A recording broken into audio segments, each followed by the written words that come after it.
এই ধরনের কথাগুলো আমরা যতই শুনছি, কেউ কেউ এটাও মনে করছেন তার মানে শেখ হাসিনা যা বলতো একবার তাহলে কি মিথ্যা না, কিছু কি আসলে এমন ঘটতেছিল? যদি তাই না হয় তাহলে এই মুহূর্তে ডক্টর মোহাম্মদ ইউনূসের কাছে বিএনপি যে বিষয়গুলোর ব্যাখ্যা চেয়েছে, বা ডক্টর মোহাম্মদ ইউনূসের এই সরকার অনেক কিছুই রাজনৈতিক দলগুলোর সাথে আলাপ আলোচনা না করে অনেক সিদ্ধান্তে পৌঁছে যাচ্ছিলেন, কিন্তু রাজনৈতিক দলগুলোর বাধার মুখে আবার সে সিদ্ধান্ত পরিবর্তন করছেন।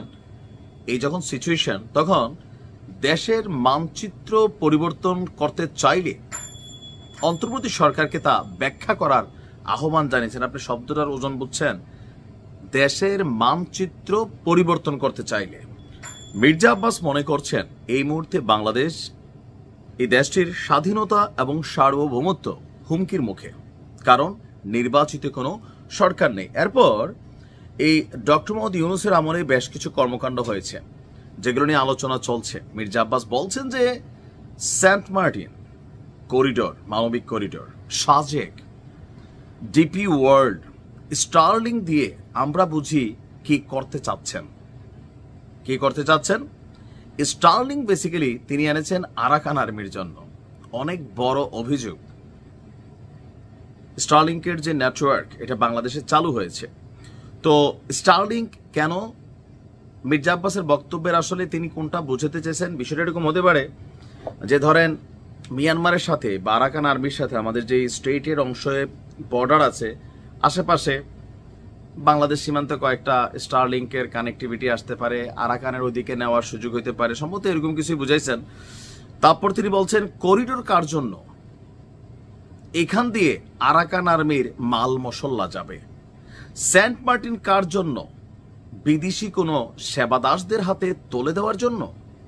আপনি চিন্তা করেন, এখানে সেন্ট মার্টিন ইস্যু বা বিদেশি শব্দগুলা আওয়ামী লীগের সময় শেখ হাসিনা বরাবরই বলতো যে একটা বিদেশি শক্তি চায়, সাদা চামড়া লোক আসছিল, তিনি রাজি হন নাই, যার কারণে তার সরকার পতন হয়েছে।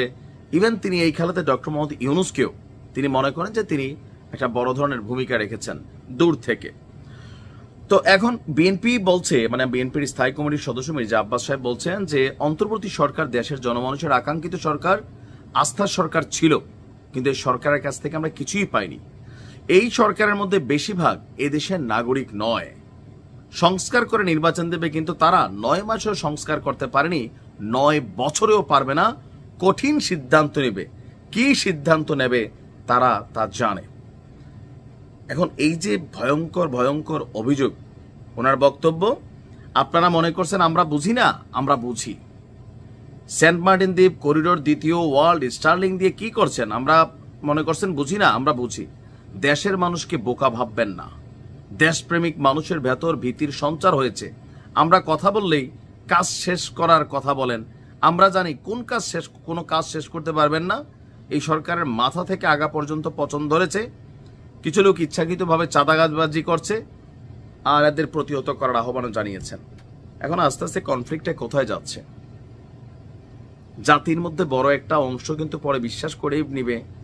তার মানে শেখ হাসিনা সেন্ট মার্টিন ইস্যুতে যে বক্তব্যগুলো দিতেন, এগুলা কোথাও না কোথাও লিগ্যাল ছিল। এখন বিএনপির এই বক্তব্যগুলো নিয়ে সরকারের পক্ষ থেকে বিভিন্ন সময় বক্তব্য দেওয়া হয়, বাট তারা তো কোনো রাজনৈতিক দল না, তারা ওইভাবে হয়তো কাউন্টার করার সুযোগ নেই। তবে পিনাকিদা, সাংবাদিক ইলিয়াস বা এনসিপি, তারা এগুলো নিয়ে মাঝে মাঝে কাউন্টার করে বিএনপিকে, আর এতে এই দ্বন্দ্বটা অনেক দূর ছড়িয়ে গেছে। এই যে অভিযোগগুলা বড় গুরুতর অভিযোগ, সরকারকে উচিত এটা একটা ক্লারিফিকেশন দেওয়া। মির্জা আব্বাস সাহেব বলছেন যে স্টার্লিং ফিস্টার্লিং ছিল না এক সময়, আমরা তো ভালোই ছিলাম, দেশ নিয়ে তো টেনশন হয় না, এখন তো এগুলো আইসে একটা টেনশনেরও বিষয়। আসলে কি ঘটছে দেশে আল্লাহ ভালো জানে। নিজেদের কাছে মাঝে মাঝে টেনশনে পড়ে যাই। ভালো থাকো।